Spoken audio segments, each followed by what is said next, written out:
Welcome, everybody, to the latest episode of the SANS Cloud Ace podcast. Today, I'm very excited to have with us Deneen DeFiore. She's the CISO over at United Airlines. Deneen, thank you so much for being here. Well, thank you for having me. I'm excited to have a conversation. Yeah, all right, excellent. Hey, we first met earlier this year, and I heard all of the stuff that you were talking about and the amazing stories that you had. And I just thought to myself, oh, we've got to have Deneen on as a guest to share this with her experience and wisdom with a broader audience. So again, really appreciate it. I think people are going to love it. Great, thank you. Okay, so let's go ahead and just dive right in. I usually like to start these with a little bit of personal history. So can you share a little bit about your personal and family history and, well, hey, what, if any, influence that had maybe on your choice of career?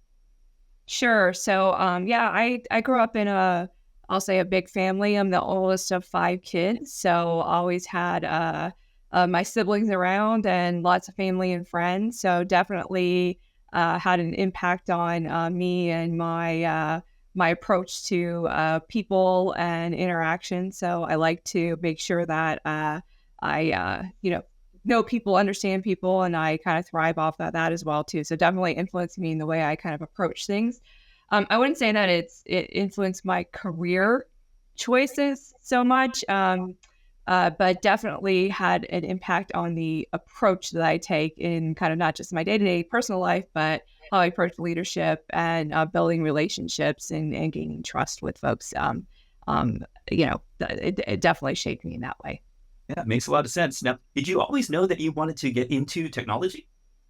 No, I kind of got into technology by accident. Got into technology by accident and got into cyber kind of by accident as well too. So I didn't take a traditional path. My education is actually in healthcare and health sciences, biology. So I have a degree in biology and did some graduate work in healthcare operations.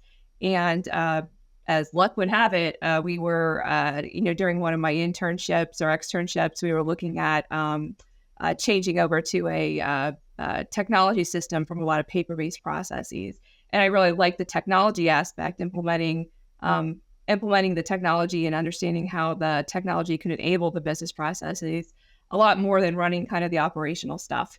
So I kind of transitioned that way. And then out of that, I transitioned into a technology role, and I did various technology roles in a couple of different places, and ended up in a CIO role that there was a cyber event, and from that, kind of happened to be at the right place, the right time, I guess, if you want to frame it that way, and ended up working through that cyber event and ended up in cybersecurity and kind of never looked back. Wow. Okay, so you kind of preempted, one of my next questions. But before we get there, I actually spent a lot of time in healthcare myself, but always on the IT side, always on the technology side. And, knowing healthcare, there are plenty of opportunities for technology to make a difference. So in a sense, maybe that makes sense why you wound up moving in that direction.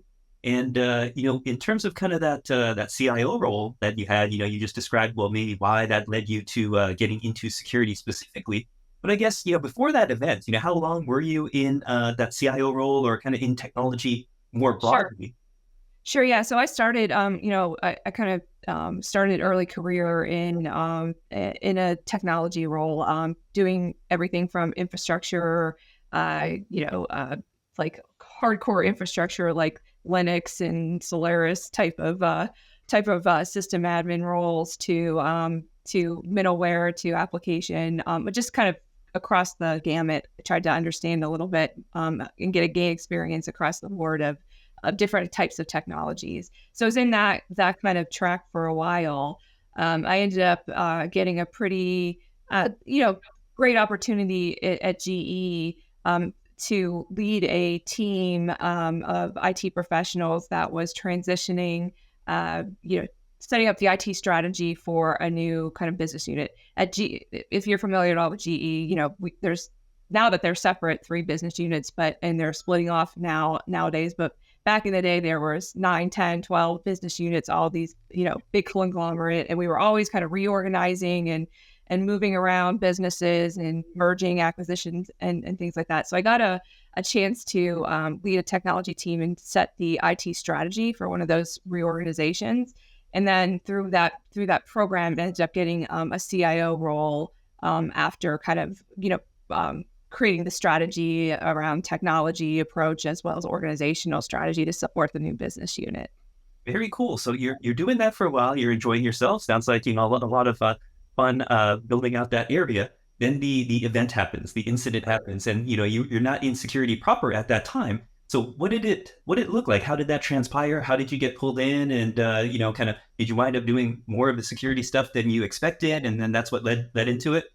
Well, I think and this was a while ago. So back in 2008, 2009 time frame. So at that time, you have to remember that cybersecurity, as it kind of exists as a business risk management function, really didn't exist in that context, right? It was more of I'll say the infrastructure teams or the technology teams, you're putting protections around the perimeter network security, things like that, right? So that's kind of the context that we were operating with.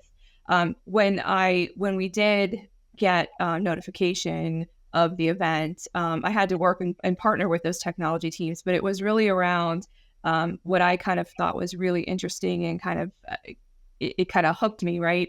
Was the risks associated with, the data exfil that happened, the impact on the operations, and trying to understand that, okay, in terms of technology and what we'd have to do to change things like, okay, do we have to shut, that network segment off, and how did that impact what the business could do, and what does that the impact on revenue or the operational components of the business, and then bridging that gap to translate the risk of what was happening on, because it's nebulous, it's behind the scenes, right? Nobody really knows. They can't see the threat actor or attacker. They're just trusting you to say, this is what's happening.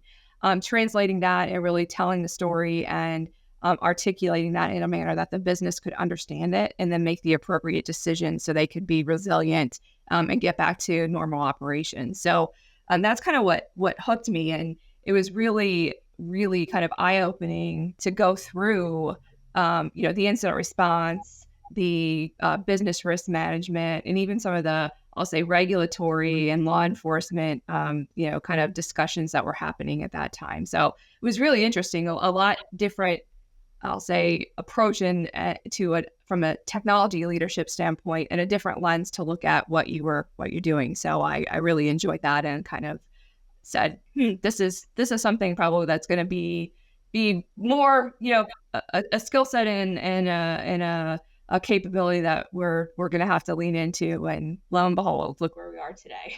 Yeah, amazing. So, that happens, that event occurs, and then you're basically thrown into the fire, get exposure to all of the fun, interesting back-end items of security, as you just mentioned. So then how long does it take? Of course, it took a while, a little bit to deal with that, the fallout of that incident, I'm sure. And then, then fast forward, you wind up becoming the CISO at one of the areas at GE, right? And Right. how did that transition take place? Yeah. So again, we had our event in the I'll say the business unit that I was, in the IT role at that time. But then there was also, a lot of things that were evolving. There were some big cyber events that were happening at that time. I think JP Morgan Chase, WikiLeaks. There was just a bunch of stuff happening, right? And kudos to the leadership at that time at GE. They were like, okay, well, what's our cyber posture? What's our cyber position?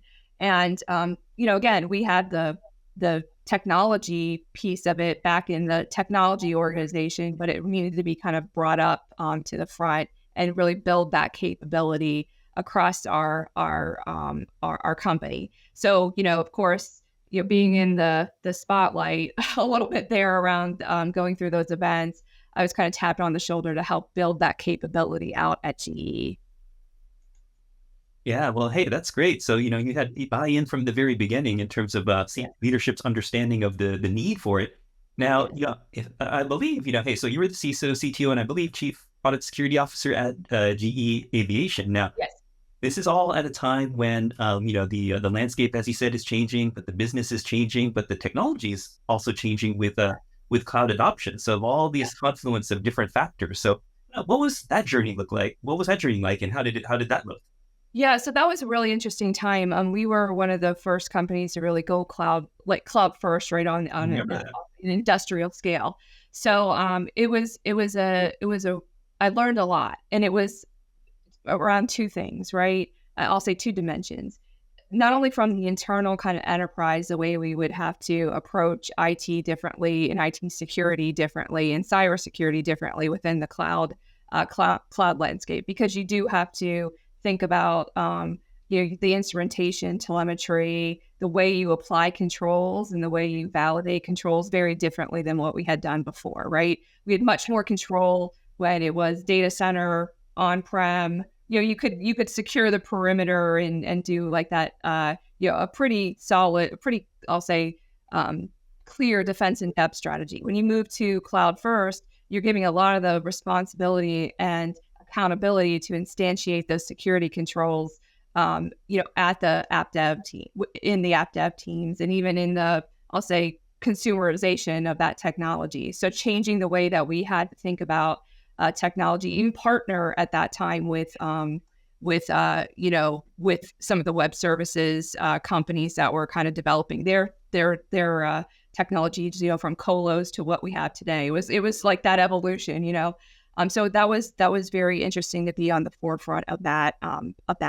And then on the other aspect, we also were, we were selling industrial digital solutions to other companies. So we were like a B2B company. We were developing products, digital products that we had never developed before. So getting that, I'll say, security CTO product dev mindset was different, because you had to really understand kind of the market and all the different ways that people did cybersecurity and wanted to use the solutions versus, the world that I lived in and I could control and I could influence, the IT leaders to do things one way and set standards and use this tech stack. We didn't have control. I didn't have control over that from a customer base. So how do you change your mindset to develop secure by design, for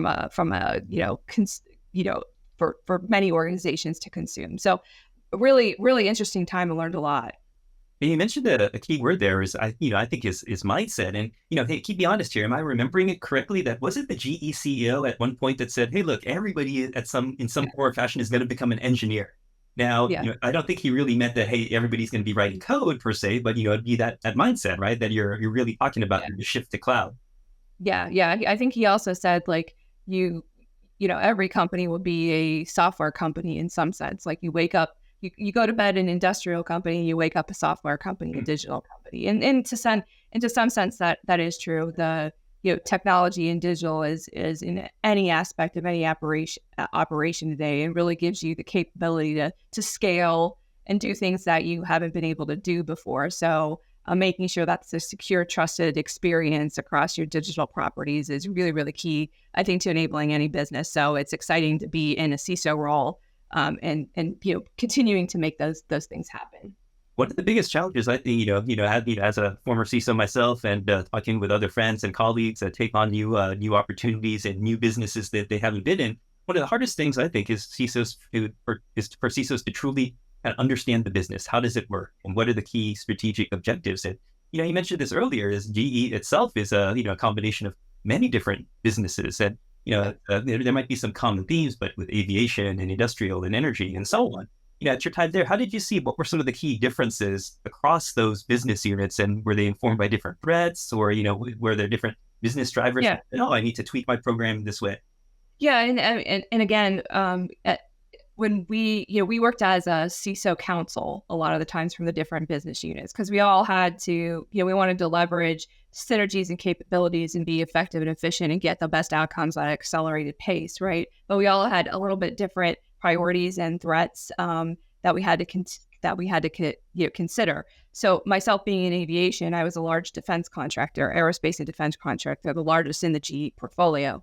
And then you maybe had a business like GE Lighting, which didn't need to worry about that, right? So how do you, and I have requirements from, large defense, from the defense, from the DoD and MODs across the world saying I have to do things a certain way. So, making sure that I could meet the obligations that we had as a business to our customers, to in national security as well too, but also work in a model that was quick and nimble and fast, and could support the good of the whole conglomerate. So it was a little bit challenging because there were different competing requirements, and I always felt like we were here, right, up top, and there were maybe the denominator was a little bit too low for for us at that time. So it was always interesting to try to balance that out and get consensus and make people understand that we had to do things this way because of our obligations, and how did that work in that larger framework. Yeah, makes a lot of sense. Going back to cloud security a little bit, cloud is, of course, much more well understood. And we mentioned mindset already as a key component in this. But in the early days, how did you build cloud security expertise for the team overall, especially when everybody's trying to figure this out, whether it be public cloud or, I know GE did a lot of stuff internally as well. Yeah. I mean, a lot of it was, a focus on continuous education and learning, right? We definitely invested in our people and gaining new skill sets, and made sure that, everybody, had the technical baseline that we needed it to operate in that new kind of paradigm, right? So a lot of investment in technology and training, as well as, making sure that people understood the context of what the outcomes the business was trying to get, and the way that we needed to work would be a little bit different. So moving really towards, kind of, iterative cycles, and, like lean and MVPs and things like that, like changing the way we work to get the outcomes was really important for us at that time. Yeah, makes perfect sense. Now, let's switch gears a little bit. After a long, successful run at GE, you've now been at United Airlines for, I think it's been about 4 years, which means you joined. Up on that. Yeah, right at the start of COVID, right? Perfect timing. Right. Perfect timing. Yeah. So, hey, what did the program look like when you started, and kind of what's different today? And can you share a little bit about kind of what happened when you joined? Yeah, well, the world changed significantly, right? When I joined, and then 6 weeks we had a global pandemic where the world changed, and the threat landscape evolved very quickly for everyone, and continues to evolve on a day-to-day, hour-by-hour basis, right? So I think the foundation at United was based in data protection, data loss, really around what you think of as core cybersecurity premises, compliance as well too, which are all good to have and table stakes. COVID changed things a lot because we had to, the business changed the way we worked. We worked from in the office to a virtual for a section of our population. Most employees are in the airports and on the planes and things like that. So that didn't change. But for our, portion of the population, we had to look at remote work, and we had to re-instrument our environment again.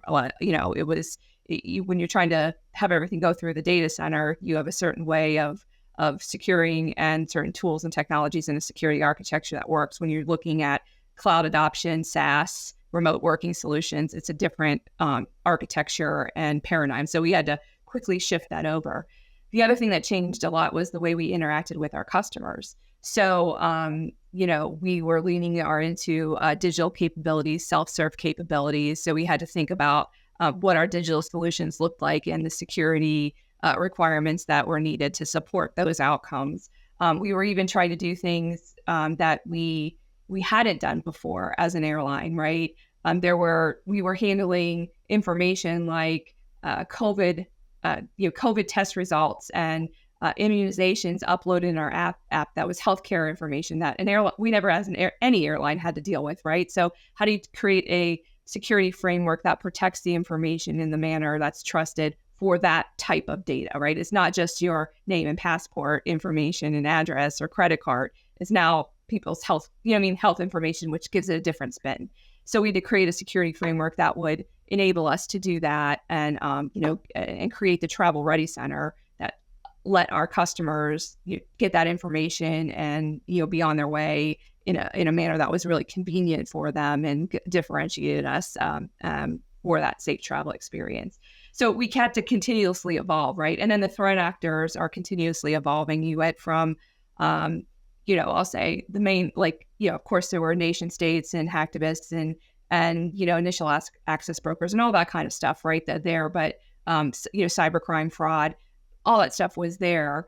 But then we really saw a surge, right, in disruptive attacks. So we had to add not just the cybersecurity and data protection kind of controls and approaches and processes, but really lean into cyber resiliency, right? Like how do we make sure that the airline can run and bounce back to stable operations in the event of a cyber attack, whether it be like a disruptive DDoS attack or ransomware or whatever it is, right? That would potentially harm our operation. And just an example for that, like our segmentation strategy, again, was based on our network segmentation strategy was based on, I'll say, types of data, right? Like PCI data, PII data, and we would zone things and, put things and protect things from that perspective. When you added the layer of resiliency in, the workload segmentation strategy had to change because we had to protect the capabilities and the systems that would run the airline in a way to get a plane from point A to point B safely. So, we didn't stop doing the data protection and data zoning and things like that, but we had to add a component of segmentation based on resiliency and other things like that. So that's just an example of how things changed very, very quickly. Hey, so, you were just talking about the need to go from kind of data segmentation to resiliency a little bit. And, certainly the cloud enables a lot of that. How much is in the cloud? Was it the cloud that really set that up? Or is it a broader kind of re-architecture, a combination of kind of in the cloud and on-prem? Kind of what does that practically, tactically look like?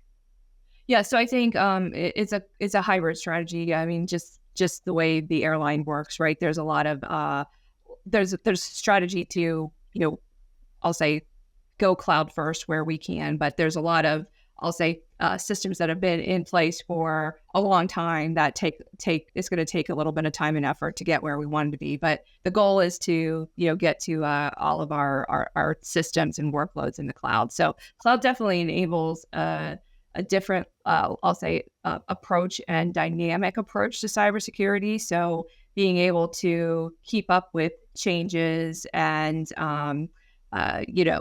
apply controls based on those changes helps a lot. So, as the technology teams transform and migrate workloads to the cloud, we're definitely taking advantage of, a security architecture and posture that is applied based on, certain attributes, as well as can flex and change dynamically. So we're kind of ahead. We're trying to keep ahead of that enforcement versus doing a detection and seeing something's out of spec or hasn't had, isn't performing to what we think it is. Mm-hmm.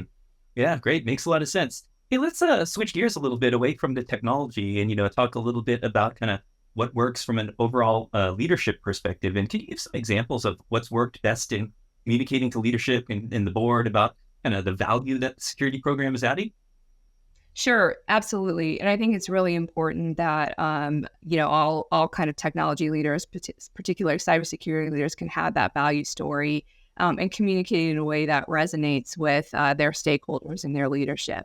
So I think it's really important to understand, why you're doing what you're doing, right? What are the outcomes that the business is trying to achieve? And then how do you help that and aid that and, really, really enable the business to do things they couldn't do before because you as a cybersecurity professional are removing risks or mitigating risks or making that tolerance acceptable.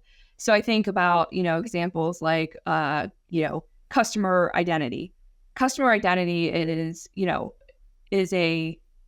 I think initially people think of it as, customer access to whatever your app, your resources, and you want to make sure they're secure and there's no fraud and the accounts aren't taken over and things like that. So you think about it in a strictly cybersecurity and fraud protection sense. But when you look at customer identity, that really sets the foundation for your strategy on how you interact and enable the customer, know the customer, provide more value-added services, more personalized services, and things like that. So being able to articulate the value that, yes, we're going to set this foundation of customer identity and security up, but it enables much greater outcomes and business value add is an example of a story and a connection you could make. Another thing too is, as you look at the state of the world and how cyber can aid in risk decisions around where you're operating and what you're doing in some high risk countries, is another kind of value add. So there's a lot of things that you can, as a cybersecurity professional, if you think about what outcomes the business is trying to achieve, you have a role to play in that, and really articulating what that is and making the connections for your business and operational leadership. Mhm. Yeah, great. Now, being at United for about 4 years now, can you what would you say are the broad brushstrokes of, what the program was like then, and, and what the program looks like now, especially with these COVID changes? Yeah, so I think as I mentioned, we keep on layering dimensions of our program. So we built on the foundation of, I'll say, cybersecurity and data protection to make sure that we were doing what I'll say are table stakes, being brilliant at the basics. So making sure we have the data protection and controls in place, making sure that we have great vulnerability management and response procedures, right? So we are identifying vulnerabilities quickly and making sure we're remediating them in a swift manner. Making sure we have great incident response, detection and response processes as well, so we can identify threats quickly and remediate them. So building those like really enhancing those, I'll say, basic cybersecurity foundational aspects of the program. Then we later on, as I mentioned, the cyber resiliency pieces. So advancing our capabilities in terms of how the threat is evolving and how the technology is evolving. So when you think about cloud adoption, as well as the threat evolution, putting that cyber resiliency dimension to the program. So things like, like I said, the overhaul of the segmentation strategy, the more capability around immutable backups and recovery, and then also integrating into our business continuity planning and response. So it's not just a cyber response, it's an actual business response to a cyber threat. So you're building those advanced capabilities and continuing to do that. And then the third kind of tenet of the program now is really around cyber safety. So if you think of us as an airline, safety is front and center in everything we do.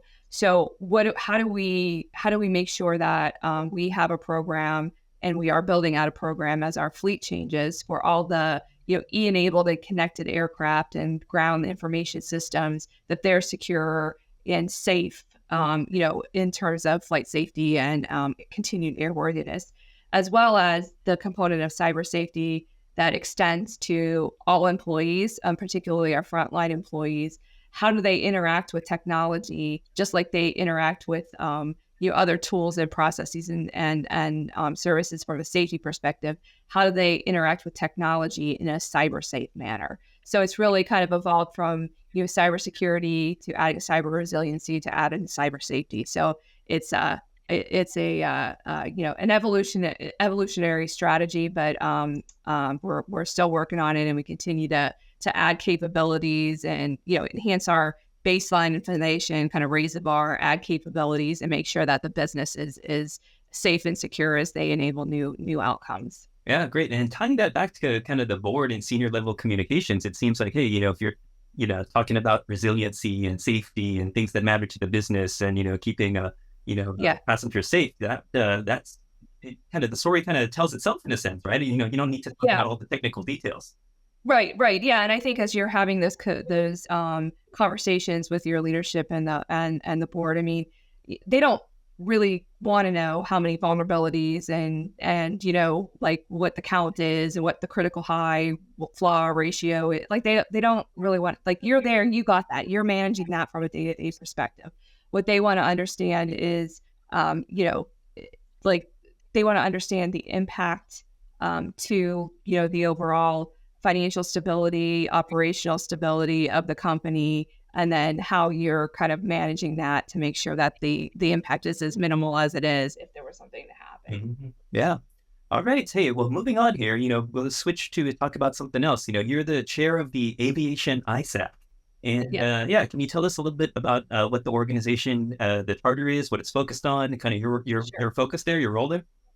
Yeah. So I've been with the Aviation ISAC as a board member, as a founding member, sit for I think we're since it started. So I think all industries, majority of industries have a information sharing and analysis center where member companies have a trusted community where they're able to share cyber threats and real time and have connection into kind of industry specific I'll say agencies and oversight, and really building the community to protect as a community and do collective defense.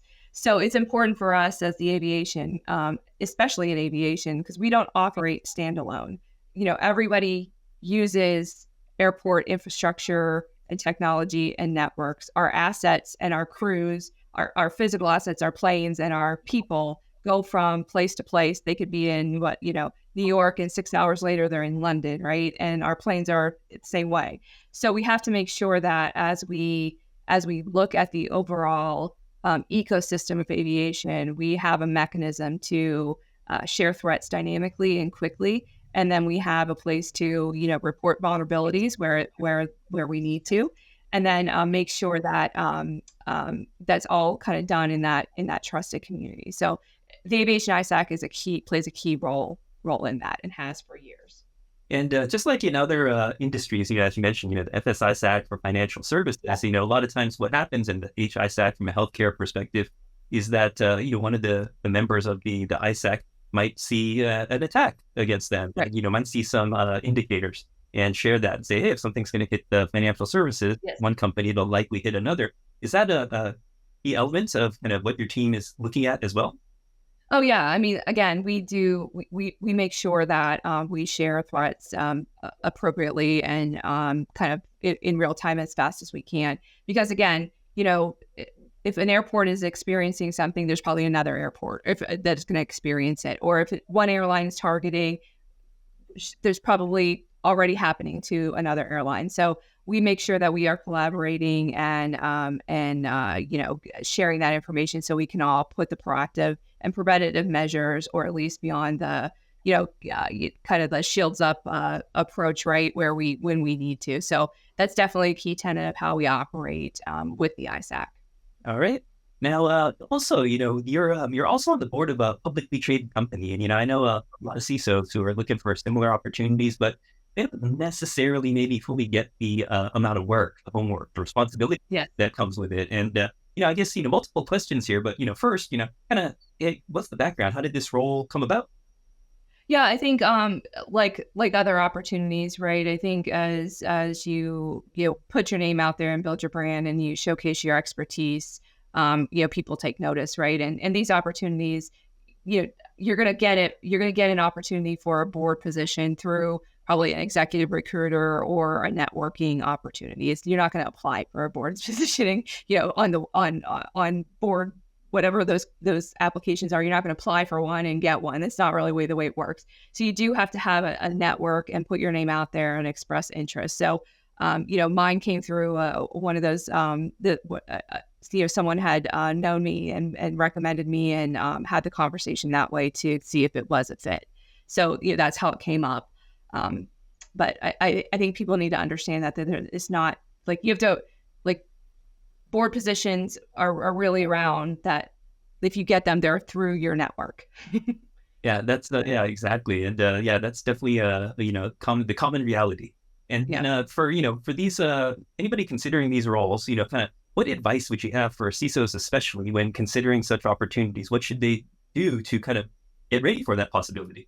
Yeah. So I think the common, I'll say a common misconception is that boards are looking for CISOs because they want a cyber expert on the board. Well, that may be true, but you have to bring way more to the table than being a subject matter expert.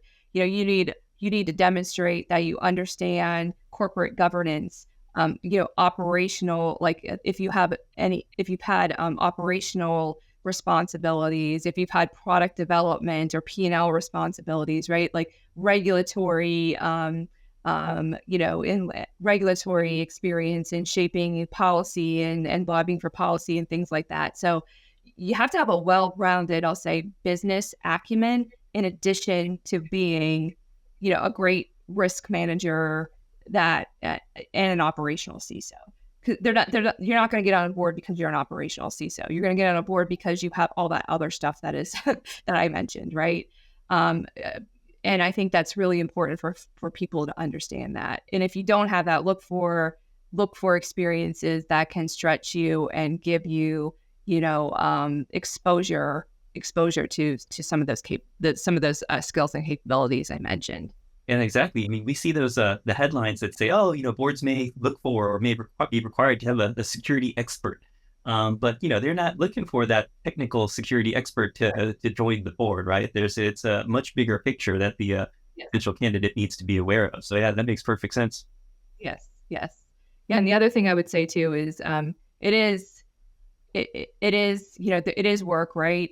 You have to be able to participate and add value in not just the risk committee or technology risk committee that you're going to be put on, but in the general board meetings and in the overall corporate strategy and things like that. Boards are in place to make sure that the shareholder is that the company is creating shareholder value. They're also put in place to make sure that there's that they're doing the CEO succession planning and things like that. So that's kind of the main purpose there is for that corporate governance. It's not to assess if the cybersecurity program is good or bad.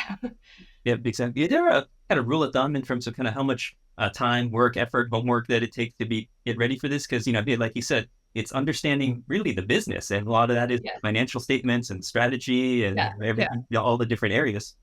Yeah, I mean, you definitely have to be engaged, and it's not a just show up 4 times at the board meeting, right? There's I'll say there's a lot of I'll say special meetings because there's always special topics that are happening. So you have to be available and be able to manage your time. Especially if you're if you do have a full-time role and you have obligations at your company, you have to make sure that is something that you're able to handle.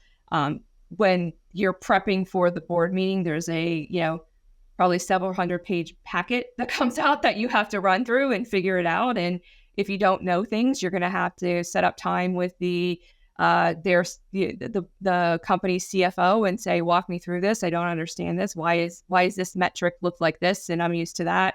You have to ask questions and make sure you're really understanding the metrics, the numbers, the financial statements, the product strategy, if you're in a company like that, and really being able to understand the information and ask the questions that way. But it is work. It is work.